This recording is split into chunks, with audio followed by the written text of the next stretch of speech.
जय हिंद दोस्तों, नए इन्फॉर्मेटिव वीडियो में आपका स्वागत है। दोस्तों हम आज इस वीडियो में बात कर रहे हैं करंट अकाउंट के अंदर बहुत बड़ा फ्रॉड चल रहा है आज की डेट में। अगर आप बिजनेसमैन हैं या बिजनेस स्टार्ट करना चाह रहे हैं तो ये वीडियो आपके लिए बहुत इंपॉर्टेंट है, क्योंकि अगर आपने ये फ्रॉड नहीं समझा तो हो सकता है कि आपके साथ भी इशू हो जाए।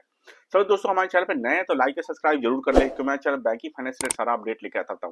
हमारे चैनल पे आपको आरबीआई बैंकों से रिलेटेड जितने अपडेट्स हैं वो सारा वीडियो को तौर पर देखने को मिलता है। चलिए वीडियो को स्टार्ट करते हैं। दोस्तों आज के डेट में जो फ्रॉड चल रहे हैं वो चल रहे हैं चार्ज बैक के रिगार्डिंग। चार्ज बैक के रिगार्डिंग जो फ्रॉड है आज की डेट में बहुत ही ज्यादा बढ़ गया है। आए दिन पहले इक्के दुक्के देखने को मिलते थे, लेकिन आज की डेट में बहुत सारे बिजनेसमैन इस चीज को फेस कर रहे हैं। ये फ्रॉड क्या है, सबसे पहले बताओ। चार्ज बैक का केस क्या होता है कि मान लीजिए कि आप रिटेलर है, आपके पास कोई कस्टमर आता है, सामान परचेज करके जाता है।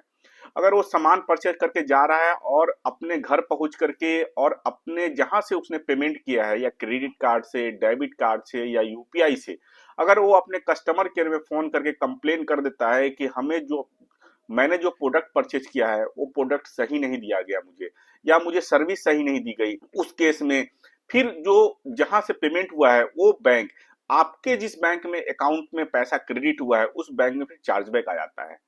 चार्जबैक के केस में अगर आप प्रॉपर वे में रिप्लाई नहीं देते हैं तो फिर पैसा वो उठ करके जिन्होंने चार्जबैक रेज किया है उसके अकाउंट में चला जाएगा।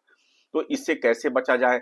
तो सबसे पहले आपको दोस्तों ध्यान देना है कि चार्जबैक किस किस इंडस्ट्री में आज के डेट में हो रहे हैं। रिटेल में हो रहे हैं, अगर आपने ट्रेडिंग भी किया है और ऑनलाइन पेमेंट आपने लिया है, कोई पार्टी भी आपको ऑनलाइन पेमेंट कर रहा है जैसे यूपीआई के थ्रू या डेबिट क्रेडिट कार्ड के थ्रू, तो वो भी चार्जबैक रेज करता है। तो किसी भी कंडीशन में अगर आपके पास पेमेंट आ रहे हैं तो आपको सचेत रहना है कि सबसे पहले आपके पास बिल होने चाहिए, क्योंकि जैसे ही चार्जबैक रेज होता है तो आपका जो क्रेडिटर बैंक है, जहां आपका पेमेंट आया है, जिसमें आपका अकाउंट चल रहा है, वो बैंक आपको इंटीमेट करता है। तो इंटीमेट करता है तो मेल पे आता है। बहुत लोग ऐसे होते हैं कि जो मेल तक चेक नहीं करते कि कोई चार्जबैक तो नहीं आया, तो मेल पे आपको बैंक इंटीमेट करता है। कभी कभी बैंकों से कॉल भी आते हैं। तो आज की डेट में देखा जाता है प्राइवेट बैंक तो बहुत ज्यादा एग्रेसिव है, अपने कस्टमर को इमिडिएटली फोन करके फिर सजेस्ट भी करता है कि सर मुझे बिल आप दीजिए जो इस अमाउंट का आपके पास चार्जबैक आया है। लेकिन बहुत सारे नेशनलाइज बैंक है या बहुत ऐसे बैंक है जहां केवल एक मेल ड्रॉप कर दिया जाता है, और अगर आपने मेल नहीं देखा तो एक टाइम पीरियड में 45 डेज का इसका टाइम पीरियड होता है। 45 डेज के अंदर ऐसा उठ करके जो जिन्होंने चार्जबैक रेस किया है उसके अकाउंट में चला जाता है। तो सबसे पहली इसमें आपको ध्यान देने वाली बात क्या है कि आप जब भी कोई प्रोडक्ट बेच रहे हैं या कुछ भी आप सर्विस भी दे रहे हैं तो उस कंडीशन में आप बिल जरूर आप अपने पास रखिए, कि जैसे ही बिल आता है फिर आप उसको रेज कर पाए। और ध्यान दीजिए है कि जिससे भी आप ऑनलाइन पेमेंट ले रहे हैं उसका नेम, मोबाइल नंबर आपके पास होना चाहिए, किसको आपने पेमेंट दिया है।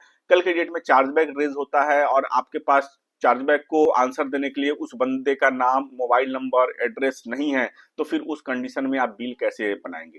तो बिल्स भी होने चाहिए। ध्यान दीजिए कि कभी भी आप यूपीआई से पेमेंट ले रहे हैं, क्रेडिट कार्ड, डेबिट कार्ड से पेमेंट ले रहे हैं, तो उस कंडीशन में प्रॉपर डिटेल्स आप जरूर कस्टमर का लीजिए।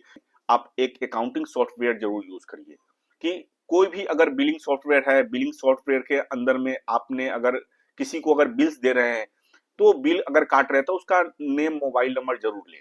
नेम, मोबाइल नंबर लेंगे तो कल के डेट में आपको चार्जबैक को डिफेंड करने में बहुत ही ज्यादा इजी रहेगा।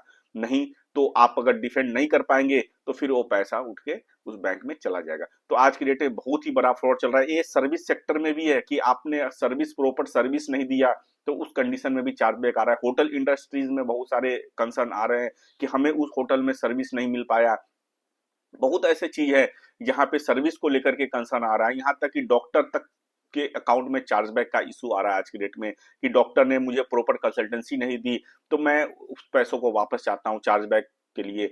बहुत सारे जो गारमेंट्स के हैं वहां भी चार्जबैक आ रहा है कि हमने जो कपड़ा वहां से खरीदा मुझे फिट नहीं आ रहा है, फिर मैं वहां गया, सेल्स पर्सन या जो ऑनर है वहां का सही से रिस्पॉन्ड नहीं कर रहा है। तो उस कंडीशन में आप डिफेंड नहीं कर पाएंगे अगर आपके पास प्रॉपर बिल्स या प्रॉपर सबूत नहीं हो कि मैंने सब कुछ सही दिया है। और उस कंडीशन में मान लीजिए कि आपका चार्जबैक रेज हो रहा है तो आप उस पर्सन से फोन भी करके के चार्जबैक वापस करवाने का रिक्वेस्ट कर सकते हैं। आप उनसे बात कर सकते हैं कि आपने चार्जबैक क्यों किया है।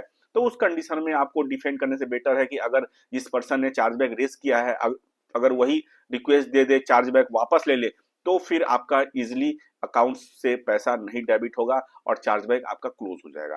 तो दोस्तों आशा करता हूँ ये वीडियो बहुत ज्यादा इंफॉर्मेटिव है, लाइक और शेयर जरूर करें क्योंकि ये आज के डेट में बहुत ही इंपॉर्टेंट है अगर आप बिजनेसमैन है कि बहुत बड़ा आज की डेट में फ्रॉड चल रहा है चार्जबैक से रिलेटेड।